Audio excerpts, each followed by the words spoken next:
cafe anyway.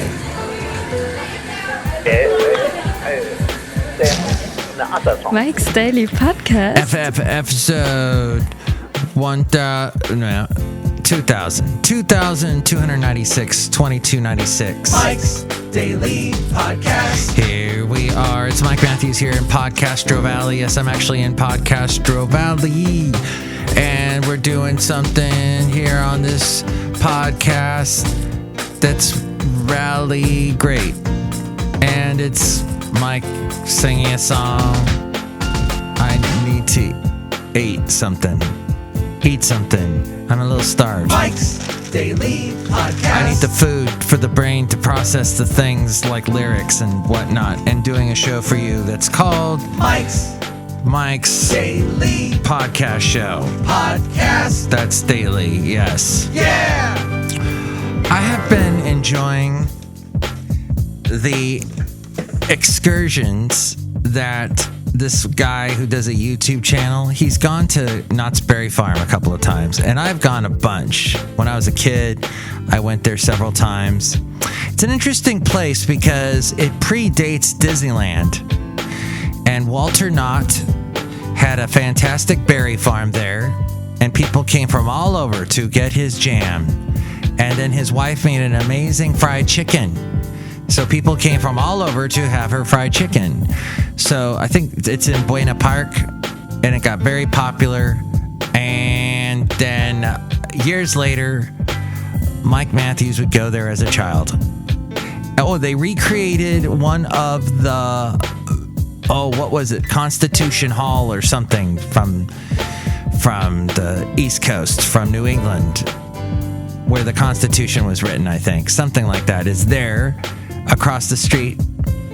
But the amusement park itself now has all these roller coasters, but it still has an old ghost town that was transported over from Calico, I believe from somewhere, from the town called Calico. I think that's what it is. At any rate. And here's today's podcast picture. Would I ever want to go there again? No. Do I have a podcast picture of it today? No. The podcast picture is of, I think they're called lilies. They're blooming all over the place, popping up all over the place in Podcastro Valley and in Northern California in general. See a picture of that at mikesdailypodcast.com. But yes, I think they also, Knott's Berry Farm, have Knott's Scary Farm, which I went to as a kid. And it was okay. It was scary, but now it's all crazy. Oh, Basil never went to Knott's Berry Farm. No, he never went to Southern California ever. But that's probably good. I mean, Southern California, that's a bit of a drive. I don't think Basil would have liked that. But Knott's Berry Farm, an interesting place. It's got the Snoop. It's what amazes me. It's one of the few amusement parks, I think, that licenses Snoopy and all the Peanuts characters and Charlie Brown and all that. And the only other place that I know of that you can see it is up like in the Santa Rosa area, right? That's where Charles Schulz originally lived, I think. And they've got a museum up there and stuff. But it's interesting to check out this. But check out the videos at least. There's several people who've done videos. I was watching a guy named Jacob, also called the Carpetbagger, and he went there with a guy named something Woo. And he does a podcast or he does a YouTube channel called The Daily Woo, where he's all checking out all these roadside attractions and theme parks and interesting places to visit. One of the places he visited, just, I think within the past week, in Orlando, they had this place called Bible Land, I think it was. And so it was basically some of the biggest stories from the Bible. And they made a theme park. In fact, Religulous, the movie that the guy Marr did, what's his face, Marr from the... Hi, it's Mike not remembering any comedians today. The guy that did the show that for years politically incorrect or whatever. He went there and showed some of the bizarreness of that amusement park. Well, that's closed up now. It's gone. So it's, I guess, forever immortalized in the Daily Woo's channel because he went there and filmed a little of it recently. And then also that movie Religulous features some scenes from it. Yeah. And Bill Maher, thank you. I know you all knew who it was before I said it. I just don't watch him. I don't watch much anything these days except Father Brown from the BBC. We are watching all of those so much. We're binge watching a lot of that on it's BritBox through Amazon. You get this special channel, BritBox, with all the stuff like Midsummer Murders and no Doctor Who on it, but other kooky old British TV shows and whatnot. Okay, so let's say you've decided, you've made a resolution, I'm going to watch less TV, I'm going to go out there and do more things, I'm going to go to Knott's Berry Farm, I'm going to do stuff. Let's say on FF episode 2296, you want to know how to do it. Ideally, you should outline your goal, the steps you plan to take to achieve the goal, the obstacles that prevent you from reaching your goal, and how you will address those obstacles. This according to Ann Chan. Maybe it's Annie Chan. At any rate, she's a career counselor and licensed psychotherapist, and she lives in Fremont, where we sometimes bring you the podcast from, in Podcaster Valleymont. She specializes in helping people find happiness in their careers and lives. And I pulled this from the Tri-County What's Happening Tri-City Voice, which is hilarious because this issue came out January, not of this year, but of last year, just before the pandemic broke and all craziness. As we go outside a cafe anyway, we were bringing you Mike's Daily Podcast, somewhere in Podcaster Valley today, the last place on earth. Okay, so Annie says, include in your plan a time frame for the action steps that you're going to take. Let's say by August 30th, I'm going to set up a separate savings account or something. Part of your plan should include rewards for your sticking to your goal. Reward yourself along the way. Sometimes resolutions might feel like grim punishment and drudgery, but this doesn't have to be the case. Build in rewards in your planning to celebrate small successes.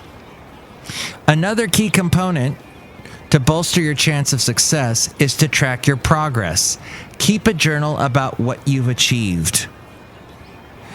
Part of the reason why I mentioned the episode number for every podcast is it inspires me to keep doing the podcast. Because certainly the statistics I find for this podcast, for the amount of listens I get, the amount of downloads, etc., it's minuscule, it's mealy, it's nothing. So to say, hey, I've actually done 2,296 episodes, that keeps me going in this world where I'm forgetting Bill Maher's name. Maybe I'm just trying to block Bill Maher out of my brain completely for some reason. So you want to build in rewards in your planning to celebrate small successes. Another key component to bolster your chance of success is to track your progress. Writing down what you've done or haven't will help you maintain your progress. Annie says, I always recommend getting a buddy to support you. Talk to your friend and family about the changes you wish to make. Ask for their help and support. This is one of the key ways to sustain change. And the last show was called Sustaining, because it's talking about the sustain pedal and how sustain pedals are awesome on keyboards and how I need a new one badly. Yes, that's what we talked about last podcast. Yes, it was riveting. Buddies can help you make you more accountable as you hold up, as they hold you up when you are feeling like giving up. We joke as much about breaking our resolutions that it almost feels that we are expected to fail them, to break them. In a sense, we should accept missteps along the way, embrace imperfection, reframe the idea that breaking resolutions means you're a terrible failure. Instead, build in the expectation that you will slip up now and then. Don't see slip-ups as a failure and then give up. Instead, see slip-ups as an opportunity to revise your plan and to renew your goal. So, and she writes here, January 1st has long gone by the time you're reading this. Please remember that January 1st is just one date in a year. Indeed, many cultures celebrate the new year at different times of the year. In fact, there's a New Year celebration every single month of the year? I don't know about that. So please don't hyper-focus on January 1st as your date of change. Instead, tell yourself that you will make small changes throughout the year. Thank you, Annie. Annie, get your gun. Don't pull that trigger. Annie, work it out. That was the band Squeeze. Thank you. Hope you enjoyed it. Hey, we're outside a cafe anyway, somewhere in Podcaster Valley. Look who's here. Hello, Michael Master. It's Madame Rootabega. And yes, it is important to remember that every step you take is a step that you are making. It is better to move than to stand still. Oh! Yes, just like Jules asked, are you standing still? Is the world leaving you behind? Is that what she said in that song? Or am I standing still? Oh my gosh, just as I said that, I see the CD. She's right next to Jody Messina, the country singer. Let's see. I think it was the album This Way. This never happens. It was right next to my John Mayer CD because I alphabetized by first names. Jody, John, Jewel, John Mayer. He's got a song called Last Train or something like, not Last Train Running, that's Doobie Brothers. I think it's something to do with a train. Anyway, Standing Still. And she says in the liner notes of that album, by the way, I said it all in the song. Oh my gosh, the writing's so small. I remember when I could read this small type of writing. Here we go.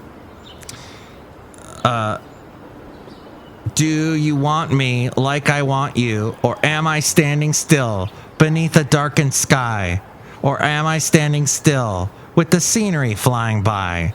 Or am I standing still out of the corner of my eye? Was that you passing me by? Sweet sorrow. He said call tomorrow. Is that what she says in that? Huh. There you go. What became of Jewel? I know she married a rodeo star, and she was singing country music for a while. Look who else is here. Hello there, Mike. This is Valentino, the parking attendant. And it's a Bison Bentley. Do you know that? Mike, you talked about Jewel and other 90s stars. What about the mighty, mighty Boston's day? Yeah, mighty, mighty Boston. Do you know that? Excellent. Do you love the mighty, mighty Boston's, Madame Rootabega? Yes. Did you see them in concert? Yes. Do you like Smash Mouth? No. Oh, you can't say that. We are here really close to San Jose, and that's where they came from, so. Oh, well. We just offended everybody. Next show, it'll be the wonderful Chely Shoehart, Floyd the Floorman, John Deere the engineer. Tell me what you think about anything we covered today. 336mm daily. 3 + 3 = 6. MM is a Mike Matthews daily, as in what this podcast has been for a couple of days. Sometimes we get interrupted, and that's fine. Fine. Enjoy the lilies in the podcast picture today, or whatever plant that is. But if it is a lily, consider the lily. Mike's Daily Podcast is written and produced and performed by Mike Matthews. His podcast is super easy to find. Download or listen to his show and read his blog at mikesdailypodcast.com. Email Mike now at mikesdailypodcast@gmail.com. See you tomorrow. Bye.